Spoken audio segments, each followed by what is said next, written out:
cancer has become one of the 10 leading causes of death in India. Every year, over 4 lakh people die because of it. Experts say the incidence of the killer disease is expected to rise by 5-fold.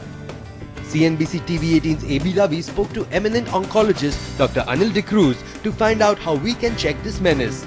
This is what he has to say. Take a look. Dr. D'Cruz, welcome to the show. Welcome, thank you. Dr. D'Cruz, if I may begin by asking you, these days one is hearing too many cases of cancer among friends and office colleagues. What is the reason that the incidence of cancer is too high now? What is the reason behind this? The incidence of cancer is increasing. Cancer is basically a lifestyle disease. There are two major changes happening in our country. The longevity or the length for which people live has increased and our lifestyles has improved. As a result, we see an increasing incidence of cancer. Moreover, there are a lot of treatment facilities, lot of institutions that now treat cancer. So people are getting more cancer. They are aware that there is a treatment available, and that's why you see more and more cases of cancer in the country now. What would you say is the most prevalent part of cancer? If you were to... You mean the type of cancer? 2/3 of cancers are lifestyle related. And in lifestyle, your habits are the most important. Tobacco is the #1 culprit. So in our country, 40 to 50% of cancers are tobacco related. There are other factors as well. Another very major part of causing cancer is infections. HPV, that's human papilloma virus, it's responsible for cervical cancer in women. You can also have HPV cancers now affecting males in the oropharynx, which is the back of the throat. Hepatitis B infection, H. pylori infection. So about 10 to 15% of cancers are infection related. Another 10 to 15% of cancers may be because of obesity. So when you get fatter, there are certain cancers that you are more prone to. Two classical examples in women are breast cancer and uterine cervix, that's the body of the uterus. So those are obesity related cancers. So like I said, 2/3 are lifestyle related, and you have lifestyles that predispose to cancer. When you say lifestyle related, are you talking about the food we eat? Can it also be genetic that people can get cancer? So about 1/3 of cancers then, which are left, would be non-habit related, and those would have a genetic predisposition. Yeah, that's what I was coming to. I know friends of mine who are no vices, who are vegetarian, but they have had cancer. So how do you explain that? So there are two ways to answer this question. So let me take a tobacco related cancer. A tobacco related cancer, like let's say cancer of the head and neck, 1/3 of our country has head and neck cancers of all cancers, and it's tobacco related. So of all tobacco related, if I went into the ward and did a round, 90% of patients there would be tobacco users. So even tobacco related cancers would be seen about 10% of non-tobacco users. And maybe those people have a genetic predisposition to this. Apart from that, there are certain other cancers that are predominantly genetic. To give you an example, retinoblastoma, which is an eye tumor in children, it runs in families.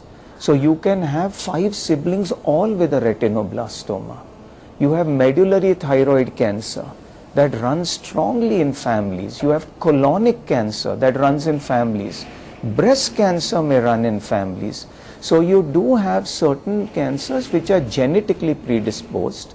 There are certain cancers which are totally habit forming, and there are some that are a cross between a genetic predisposition that you get because you have a substance abuse or the environment causes this kind of cancer. So in terms of strike rate, suppose there are 100 cases of cancer in your hospital or in the country, how much is curable? The strike rate would be 70%, and what is the chance of relapse then? To make it very simple, cancer is in 4 stages. 1 and 2 are called early stages, 3 and 4 are advanced stages. Of 3 and 4, 4 is usually a cancer that is spread to other parts of the body. And these cancers we call incurable. Less than 5% will survive 5 years. So in terms of survival, when we talk about cancer, it's 5-year survival. If you live past 5 years with your index cancer, you're probably cured of that cancer. So now let's take stage 1. 90% of patients will go past 5 years. Look at stage 4. 5 to 10% will go past 5 years. So the crux here is you need to diagnose cancer early. Unfortunately, in our country, 60 to 70% of our patients come with locally advanced cancer, stage 3 and 4. So then when you look, living in self-denial that they can't get cancer, or is it lack of multifactorial. So it's because they live in self-denial, they don't have access to good health care, they probably are not aware of the warning signs of cancer. Is it also a demand-supply mismatch? Number of doctors to patients, number of hospital beds to patients is abysmally low. So treatment is not available. So that is the reason, one of the reasons for death. Really, the reason why we have poor rates, to some extent, yes, we don't have institutions that can treat patients adequately. More importantly, patients seek coming to institutions in very advanced stage. And that's primarily because of lack of awareness. Lack of awareness. So you need, so there are two ways that you can, overcome and get patients in early stage. One is to screen for cancers. Screen means governments run screening programs where they go out and target certain sections of society. Like say you want to screen for breast cancer. You run a program at a healthcare center where every woman in the childbearing age, say between 25 and 60 who are at risk of breast cancer, are examined by a social worker and you diagnose cancer early.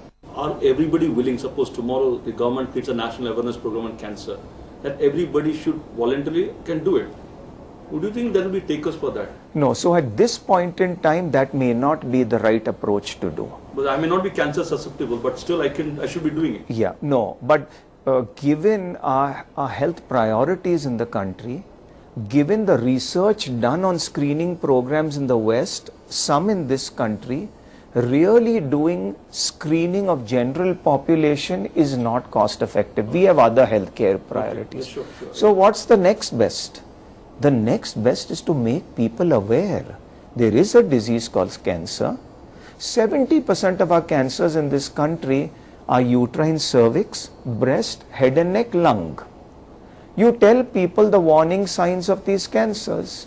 You have these symptoms, go see a specialist, go to your healthcare provider, run simple tests and we'll diagnose you in stage 1 or 2, where we have a cure rate of 80 to 90%. Okay, for a final question.